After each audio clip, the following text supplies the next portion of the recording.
जमाना रेजिमेंट के इतिहास में। तो जब हम पिछले 100 साल के दलित आंदोलन को देखते हैं, या उत्तर भारत के अंदर जो स्वामी अच्युतानंद जी ने दलित आंदोलन चलाया, उस आंदोलन को जब हम देखते हैं, उसके मेन आर्गूमेंट जो थे उस आंदोलन के, उसको जब हम देखते हैं, और उसके बाद से लेके आज तक जो हम दलित समाज के सामाजिक मंचों पर से जो कुछ बोला जाता है उसको देखते हैं, या अपने दलित साहित्य में जो कुछ लिखा जा रहा है उसे देखते हैं, दलित कविताओं में, दलित ऑटोबायोग्राफीज के अंदर जो कुछ देखते हैं, तो एक चीज़ उसमें निकल के आती है कि स्वामी अच्युतानंद ने 3 शब्द दिए थे, मार, गार और बेगार। ये 3 शब्दों पे उनका वो आर्गूमेंट था कि हमारे लोगों को मारा पीटा जाता है, गाली गलौज किया जाता है और बेगार करवाई जाती है।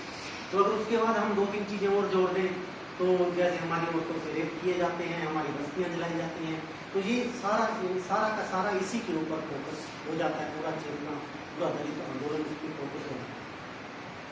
तो आज का जो कार्यक्रम रखा है JNU जैसी जगह में, तो इस कार्यक्रम से एक निकल के ये आता है कि जब हम मिलिट्री डिप्रेस्ड क्लासेस की मिलिट्री की बात करते हैं, तो आंदोलन जो है जहाँ से एक टर्निंग पॉइंट आता है आंदोलन जहाँ से शिफ्ट होता है, एक वो जो विक्टिम वाला जो हमारा एक आंदोलन रहा है, उससे एकदम से शिफ्ट होता है मार्शलिटी की और मार्शल स्टेटस की ओर शिफ्ट होता है। तो जैसे अभी हमारे भाई जितेंद्र जी की हत्या हो गई, इसलिए हत्या हो गई कि मूंछ के सवाल में, कि उसने मूंछ खड़ी कर ली, मूंछ रख ली।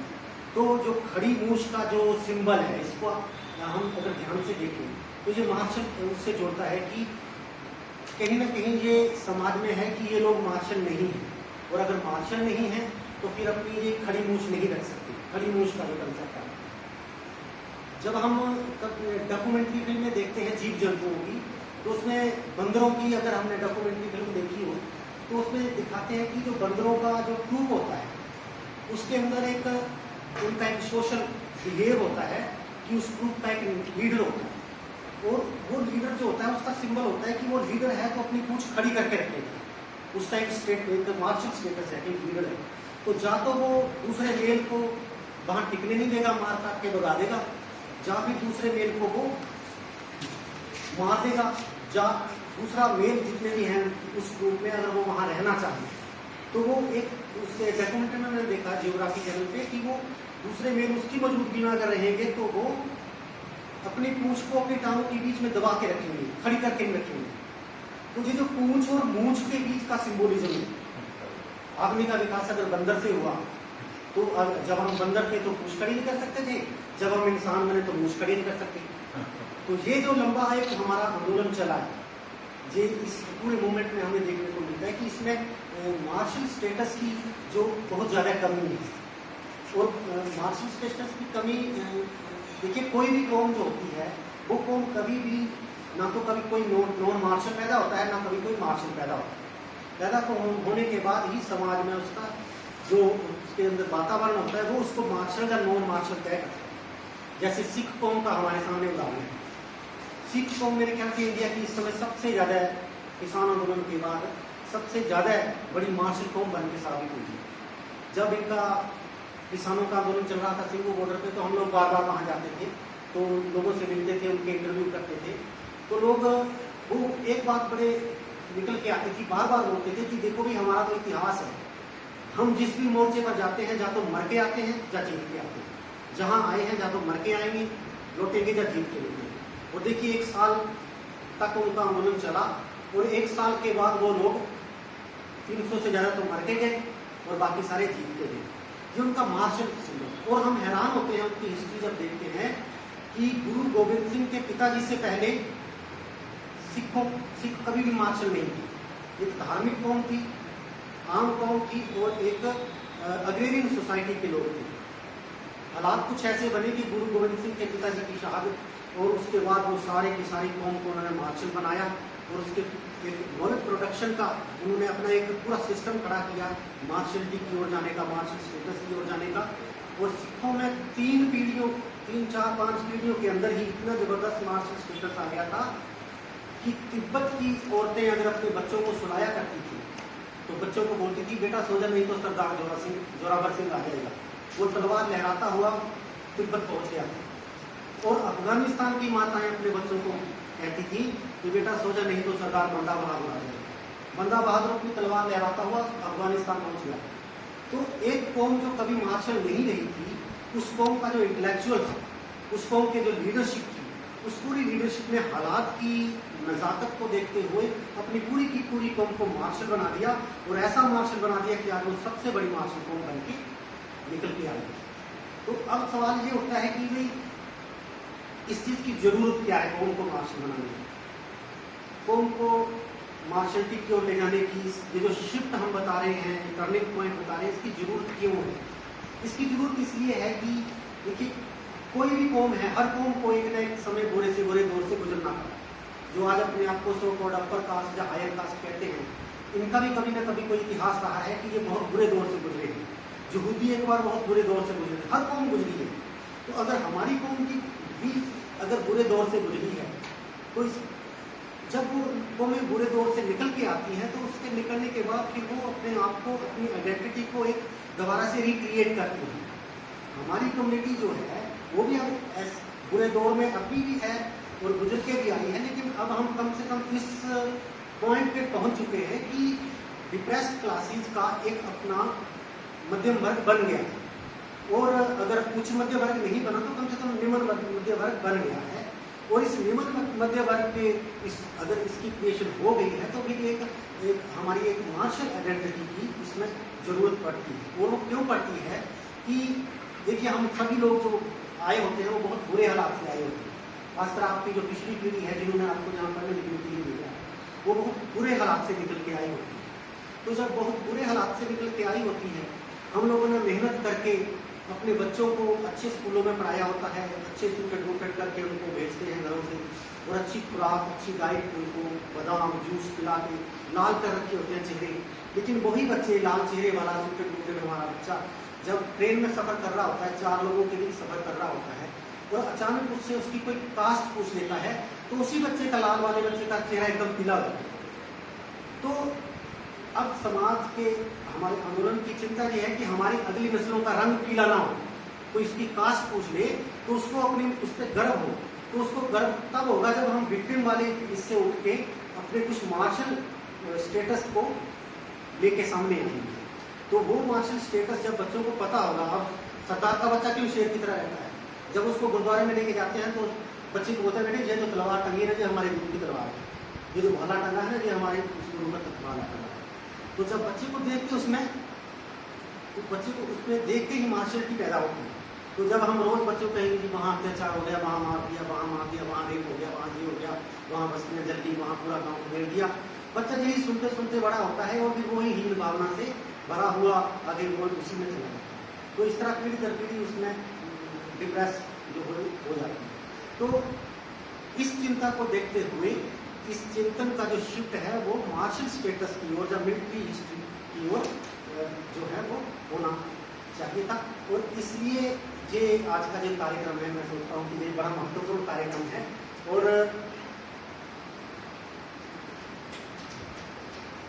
अगर हम बात करेंगे डिप्रेस्ड क्लासेस की जो हिस्ट्री है, तो हमारा जो इतिहास है वो इतिहास आर्काइवल नहीं है, वो इतिहास ओरल बेस्ड इतिहास है। हमारा जो कुछ भी मिलता है वो ओरलिटी में मिलता है, ओरल नैरेटिव में मिलता है। स्वामी अशोकानंद जब अपना आंदोलन चलाना शुरू किया तो उन्होंने पोइट्री लिखी थी, और उस पोइट्री के अंदर उन्होंने अपना इतिहास लिखा था, दलितों का इतिहास। तो उस इतिहास में वो एक लाइन, अपने इतिहास के स्रोत कहाँ क्या है, मैंने किस हवाले से ये बात कही है उसके बारे में बोलते कविता में कि सुनी जो पुरखन की मौखादी, पुरखन मतलब फोरफादर्स और मौखादी मतलब ओरल नैरेटिव, कि मैंने अपने पुरखों के मुंह से जो सुना उसके हवाले से ये मैं हिस्ट्री दे रहा हूँ। तो हमारे इतिहास का जो स्रोत है वो ओरल है, और हमारी जो पूजा पत्तियाँ हैं, हमारे जो रिचुअल हैं, हमारे जो कुल देवता हैं, देवियाँ हैं, हमारे जो संस्कार हैं, हमारे जो जितना भी हमारा रीति रिवाज हैं, उन सब के बीच एक इतिहास छुपा हुआ है। और वही इतिहास जो है हमारा अपना मौलिक इतिहास है। और उस इतिहास को हमने कभी उस तरह से उस इतिहास को अगर हम ट्रेस करें, अगर हम ये बोलते हैं कि भाई डिप्रेस्ड क्लासेस की मिलिट्री हिस्ट्री क्या है, अगर हम डिप्रेस्ड क्लासेस की मिलिट्री हिस्ट्री आर्काइव में देखने जाएंगे तो जा तो डिप्रेस्ड हमारी होगी ही, वहाँ सोर्स मिलेंगे ही, अगर मिलेंगे तो बहुत थोड़े मिलेंगे, वो भी आधे अधूरे मिलेंगे। तो उससे हमारी किसी भी कौम की जो है वो मार्शल स्टेटस का पता नहीं चलता, मार्शल हिस्ट्री का पता नहीं चलता। अगर मार्शल हिस्ट्री अगर हमने अपनी ट्रेस करनी हो तो डिप्रेस्ड क्लास का जो सोशियो कल्चरल लाइफ है, उस लाइफ के अंदर कितना मार्शल सिंबोलिज्म है, कितना मिलिट्री सिंबोलिज्म है, उसको देखने से पता चलता है। अगर उस क्लास का जो सोशियो कल्चरल लाइफ है उसमें जितना ज़्यादा मार्शल स्टेटस होगा, इसका मतलब उसकी मिलिट्री हिस्ट्री उतनी ही रिच रही होगी, वो ट्रेस की गई हो या ना की गई हो, लेकिन उसके सोशियो कल्चरल लाइफ में जानने से पता चलता है। हम छोटे छोटे 2-4 उदाहरणों से इसको देखेंगे। जैसे हिमाचल प्रदेश की चमार जाति का एक कुल देवता है चानो बाबा, उस पर मैंने हिंदी में मेरा पेपर छपा था। तो चमार बस्ती के अंदर उनका एक स्थान होता है, चमार बस्ती का ही एक आदमी उसका पुजारी होता है। तो चानो बाबा का जो स्थान बना होता है ना, उसको ऐसे ट्रीट किया जाता है जैसे कि कोई आर्मी कैंप हो, जैसे आर्मी कैंटोनमेंट होता है, कैंटोनमेंट के बाद आर्मी के जवान खड़े होते हैं पहरा देने के लिए, तो उसको भी गढ़ी बोलते हैं। गढ़ी का मतलब कैंटोनमेंट होता है पुराने। और उसके बाहर जो मेन गेट है उसके बाहर एक स्थान बना होता है कि ये गढ़ी का देवता है, उसका एक छोटा सा देवते का स्थान बना है कि ये गढ़ी का देवता है, अंदर दरबार लगा है उसका चानो बाबा। और उसकी जो हिस्ट्री है, उसकी पूरी हिस्ट्री की, वो किसी समय वो राजा रहा था, उसकी सेना रही थी, और उसका जहाँ से जहाँ तक उसका इलाका रहा था, ये उसका बुजुर्गों के ओरल हिस्ट्री के अंदर वो सारी चीज़ें आती हैं। ये उसका राज कहाँ तक बताते हैं। वो बूढ़े लोगों के पास जब मैं बैठा उनसे बातें की तो आकाश चोटी पताल जड़ा, मतलब उसकी चोटी जो थी आसमान में थी और पताल में उसकी जड़ें। तो मैंने पूछा इसका क्या मतलब हुआ, इतना बड़ा था? बोले नहीं, उसका शासन इतना था कि हिमालय पर्वत से शुरू होता था और समुद्र के किनारे तक चला जाता, उसका अपनी टेरिटरी थी। और उसकी एक बसोली पड़ी जाती, जब हम छोटे छोटे होते थे तो वो बसोलियाँ पढ़ते थे, तो हमें पता नहीं चलता था कि ये बसोली का मतलब क्या होता है।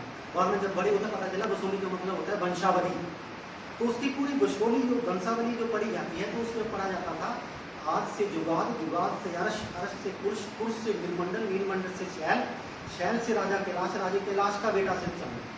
तो पूरा का पूरा उसकी 7 पीढ़ियों के नाम अभी गिनाते हैं।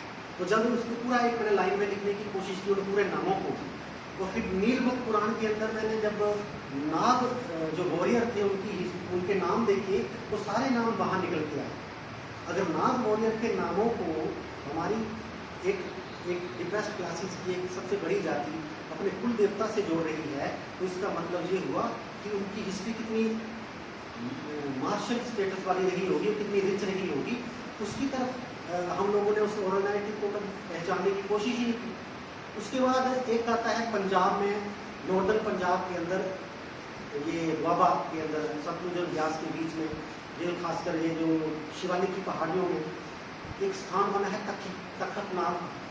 तो उस हिमाचल और पंजाब के जो कच्छी गोत्र के जवान लोग हैं वो वहाँ साल में एक बार वहाँ इकट्ठे होते हैं।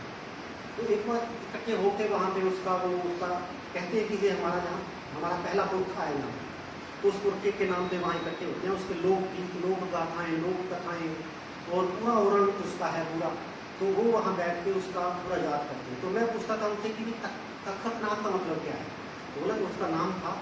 बाद में पता चला कि तखतनाग का मतलब तक्षकनाग है, और वो बोल रहे हैं कि तक्षकनाग हमारा पहला पुरखा था। और फिर उनके बुजुर्गों के पास बैठ के निकल के आ रहा है कि जब नागों को जलाया गया, नाग यज्ञ किया गया, तो हमारे जो बचे हुए नागवंशी लोग थे वो अपनी जान बचाने के लिए वहाँ शिवालिक की पहाड़ियों में आके बस गए और वहाँ जाके बैठ गए। और जिस जगह पे उन्होंने वो स्थान बनाया, अभी भी बना हुआ है, अभयपुर नाम रखा हुआ है। अभयपुर का क्या मतलब हो सकता है, अगर हम इस टर्मों के आधार पर उस हिस्ट्री को खोजेंगे जहाँ कोई डर ना हो, अभयपुर। तो मतलब इस तरह से आप दुसाधों का ले लो, राजा सलहेज तलवार लेके खड़े हैं, गौरैया बाबा का पूरा हिस्ट्री जो है दुसाध जाति की वो तलवार की और मार्शल स्टेटस वाली हिस्ट्री है। राजस्थान में गोगा पीर जो है उसका एक अपना ओरल पूरा का पूरा है, और वो सारे का सारा गोगा पीर के साथ भज्जू सिंह चमार का उसमें ओरल नैरेटिव में आता है, वो उसका सेनापति बताया गया है। और उसकी ददरेड़ा में अभी भी जो उसकी समाधि बनी हुई है मेन जगह पे, उसकी समाधि के साथ ही उसकी भगत सिंह चमार की समाधि है। तो अगर मिलिट्री हिस्ट्री डिप्रेस्ड क्लासेस की नहीं होती और नैरेटिव को क्लेम नहीं कर रहे, तो फिर उसकी समाधि एक चमार की बनाने की क्या जरूरत थी? वहाँ उसको कौन सेनापति बना रहा था? अब हमारे जो मेन स्ट्रीम की हिस्ट्री है वो ओरल हिस्ट्री को उस तरह रिकॉग्नाइजेशन देती नहीं है, और मेन स्ट्रीम की हिस्ट्री जो है वो उसको प्रमाण मांगती है, फोर्स मांगती है, जबकि पूरी दुनिया के अंदर ऐसा नहीं है। हमारे पास एक उदाहरण है यहूदी कबीले का, जो 2000 साल पहले वहाँ से विछड़ के आया, ईरान के रास्ते से, अफगानिस्तान से होता हुआ, कश्मीर से होता हुआ नॉर्थ ईस्ट में बस गया, और वो 2000 साल तक सर्वाइव करता रहा। अभी हाल ही में वहाँ पे उन्होंने यूट्यूब में अपना पूरा कबीले का डाला, और उन्होंने बताया कि हमारे पुरखे हमें यहूदी बताते हैं, हम 2000 साल पहले आए थे। वो यूट्यूब पे डाला तो इजराइल के यूट्यूबर्स जो हैं उनको पता चला, वहाँ की एक टीम फिर दोबारा वहाँ आई, उन्होंने दोबारा से उसको स्टोरी की। जब उसकी स्टोरी की तो वहाँ बड़ी पॉपुलर हो गई। वहाँ के फिर सोशल साइंटिस्ट आए, उन्होंने स्टडी किया तो वहाँ की सरकार ने उस कबीले को वापस बुला भी लिया, आधे लोग शिफ्ट भी हो गए इजराइल में। सिर्फ एक 3 चीज़ें थी उनके पास, ओरल हिस्ट्री थी, कोई उनके पास सरकारी डॉक्यूमेंट नहीं था जो आपके मेन हिस्टोरियन मांगते हैं, कोई उनके पास कॉपर प्लेट नहीं थी, कोई शिलालेख नहीं था, कोई कुछ नहीं था, लेकिन 3 चीज़ें थी। एक तो उनके बुजुर्गों की ओरल हिस्ट्री थी, एक उनके जो रिचुअल होते हैं धार्मिक, वो यहूदी तरीके से करते थे, थोड़ा बहुत बचा था, उनकी प्रार्थनाएं वगैरह, और तीसरा उनकी जो भाषा सर्वाइव कर रही थी कोई 2000 सालों से, उसमें काफ़ी शब्द हिब्रू के थे उसमें। तो उन चीज़ों के आधार पर ही वहाँ की सरकार उन्हें उठा के ले गई और अपनी नागरिकता दे दी। लेकिन हमारे जो मेन स्ट्रीम के हिस्टोरियन हैं वो बार बार सोर्स की रट लगाते हैं, और जो सोर्स इसलिए करते हैं, आर्काइवल का गेम इसलिए खेलते हैं कि कहीं हम अपने असली इतिहास तक, अपने जो हमारे सोशियो कल्चरल लाइफ है, जो हमारे ओरल नैरेटिव है, उसके माध्यम से कहीं हम अपना असली इतिहास खोज ना लें। तो इसलिए उसको ये, अब हमारा जो इतिहास है सारे का सारा, या तो हमारी ओरल हिस्ट्री ने बचाया, या हमारे जो पॉपुलर राइटिंग है पिछले 100 सालों से, हमारे लोग जो छोटी छोटी किताबें लिखते जा रहे थे और हमारे तक वो पूरा चलते आता है पूरा, उन लोगों ने उस हिस्ट्री को बचाया है। लेकिन उस इतिहास को कभी ये रिकॉग्नाइजेशन देते नहीं है कि ये तो इतिहास नहीं है, इसमें सोर्स नहीं है, इसमें ये। तो उस तरह से ये हमारा जो इतिहास है ये निकल के नहीं आता। अगर हम उसमें सोशो कल्चर लाइफ में, उसमें अगर हम मार्शल स्टेटस देखेंगे तो इसको देखने से पता चलता है कि हमारी हिस्ट्री कितनी रिच नहीं है। मैं अपने रिसर्च के दौरान पंजाब और हिमाचल में मैंने रिसर्च किया, चमार जाति की औरतों के फोक सॉन्ग में इकट्ठे किए, आर्मी बेस्ड फोक सॉन्ग, और मैंने देखा कि जो औरतें ब्याह शादियों में गीत गाती हैं 80% जो गीत हैं वो आर्मी बेस्ड हैं। और ये मैंने तो वहाँ काम किया, स्वामी अशोकानंद 100 साल पहले ही लिख रहे हैं, वो अपनी पोइट्री में लिखते हैं, उनका जो आला खंड काव्य है उसमें लिखते हैं कि घर घर नारी नाग लिख पूजे, सेना गढ़ रथ गज गीत गाएं, कि हमारी औरतें घरों में नागों की पूजा करती हैं, सेना के, रथों के, हाथियों के और गढ़ों के गीत गाती हैं, कैंटोनमेंट्स के गीत गाती हैं। तो इसका मतलब यूपी में वो रहा होगा, हालांकि मैंने काम भी वहाँ किया। हिमाचल और पंजाब में मैंने काम किया तो वहाँ पे 80% गीत जो औरतों के, जो लड़कियों की शादी में गीत गाए जाते हैं सुहाग, और जो लड़कों की शादी में गाए जाते हैं घोड़ियाँ गाई जाती हैं, घुड़ चढ़ी के गीत, वो सारे के सारे 80% गीत जो हैं वो आर्मी बेस्ड फोक सॉन्ग है। इससे पता चलता है कि वहाँ का जो डिप्रेस्ड क्लास की मिलिट्री हिस्ट्री है वो कितनी रिच रही होगी, कितना लंबा उसका इतिहास था। और उन लोकगीतों में बकायदा लोकेशन है, बर्मा का जिक्र आ रहा है, बलूचिस्तान का जिक्र आ रहा है, पूरी हिस्ट्री वो बम्बारमेंट का जिक्र आ रहा है, युद्ध का जिक्र आ रहा है, और लाशें जो है भरी हुई गाड़ियाँ आ रही हैं उसकी लाशों का जिक्र आ रहा है। और सबसे हैरान करने वाली बात ये थी कि उस इलाके के हिमाचल और पंजाब के जो मृत्यु गीत है, जो जब कोई मर जाता है तो औरतें विलाप करती हैं तो हमें लगता है कि वो रो रही है, लेकिन उसका एक मृत्यु गीत होता है। अब तो ज़्यादातर नई पीढ़ी भूल गई है उसको, पुरानी पीढ़ियों में वो ज़्यादा चलता था, उसको अंग्रेजी में उसकी कौन सा शब्द मुझे याद नहीं है, मृत्यु गीत जो होता है, तो वो जो विलाप गीत होता है उस विलाप गीत के अंदर भी मृत्यु का सिंबोलिज्म मैंने देखा, मतलब इतनी बड़ी चीज़ थी। और उन गीतों को देख के लगता है कि सेकेंड वर्ल्ड वार के दौरान वहाँ की चमार जाति की औरतों में आर्मी मैन से शादी करने का बड़ा क्रेज था। मतलब उस एक लोकगीत है कि बसना था फौजी ने पावे बूट सड़ेला कमाने, कि शादी करूँगी तो मैं आर्मी मैन से करूँगी, भले ही वो मुझे आर्मी के बूट पहन के लाठी क्यों ना मारे। और इससे पता चलता है कि अगर सोशल लाइफ में, लोकगीतों में आर्मी इस तरह से आ रही है तो हमारी वो जो आर्मी का जो मिलिट्री जो हिस्ट्री है डिफरेंट क्लासेस की, वो कितनी रिच रही होगी। तो इससे अब ये नहीं है कि जैसे मान लीजिए कि मिलिट्री हिस्ट्री की हम बात कर रहे हैं कि आज हम बात कर रहे हैं, आज हमने हमारे बुजुर्गों ने इसकी कोशिश शुरू से की थी, समाज को उस मार्शल स्टेटस की ओर ले जाने की उन्होंने अपने स्तर पे की थी। और ये जब मैं सर्च कर रहा था तो ये सेकेंड वर्ल्ड वार के बाद भी चीज़ें मिली हैं कि उन्होंने कोशिश की है कि अपने आप में अपने समाज की मार्शल हिस्ट्री को या मार्शल स्टेटस को ट्रेस किया जाए। लेकिन उनके पास साधन कम थे या उनके पास शिक्षा की कमी थी, तो उस समय वो उस तरह का वो जो है वो मॉडल जो था वो डिज़ाइन नहीं होगा। क्योंकि उसके हिमाचल, पंजाब और हिमाचल में मुझे उसके कुछ लोकगीत मिले हैं और यूपी के अंदर एक लोकगीत मिला है कि जब सेकेंड वर्ल्ड वार के अंदर मार्शल रेस की थ्योरी थी वो ख़त्म कर दी गई और हर किसी को सेना में जाने का मौका मिला, तो बड़ी संख्या में डिप्रेस्ड क्लासेस के लोग थे वो आर्मी में गए। आर्मी बेस्ड रेजिमेंट, एक चमार रेजिमेंट, महार रेजिमेंट, शिल्पकार रेजिमेंट, एक चूड़ा क्रिश्चियन रेजिमेंट बनी थी, उसके बाद एक शिल्पकार रेजिमेंट बनी है, बिहार रेजिमेंट, अजमेर रेजिमेंट में बहुत सारे गए थे डिप्रेस्ड क्लासेस के लोग। और मजहबी एंड रामदासिया से फ्लाइट इन्फेंट्री बनी थी, उसमें बड़ी संख्या में मजहबी और रामदासिया गए थे। तो बड़ी संख्या में जब लोग हमारे वहाँ पे मिलिट्री के अंदर जो है दाखिल हुए, तो उसके बाद लोगों को लगने लगा कि भाई नॉर्थ ईस्ट के मोर्चे पे दुनिया की सबसे ताकतवर सेना जापान की सेना है, और जो अपने आप को सो कॉल्ड मार्शल बताते हैं, सिख, मराठा, गुर्जर, गोरखा, राजपूत वगैरह और दूसरे लोग, तो जहाँ वो लड़ रहे हैं वहीं तो हमारे लोग भी लड़ रहे हैं, हम लोग उतना ही मार्शल स्टेटस हमारा भी है, उतना ही उसी मोर्चे पे तो हम भी काम कर रहे हैं। तो फिर इनको किसने ठेका दे रखा है कि सिंह टाइटल का नाम लगाएं? तो हमारे लोगों ने एक मूवमेंट चला दिया सिंह टाइटल के ऊपर नाम रखने। उससे पहले सिंह टाइटल नहीं होता। हमारे 3 जीवित सैनिक चमार रेजिमेंट के मैंने खोजे थे, उनमें से 2 तो मेरे रिसर्च के दौरान खत्म हो गए हरियाणा में, और एक अभी भी जिंदा है।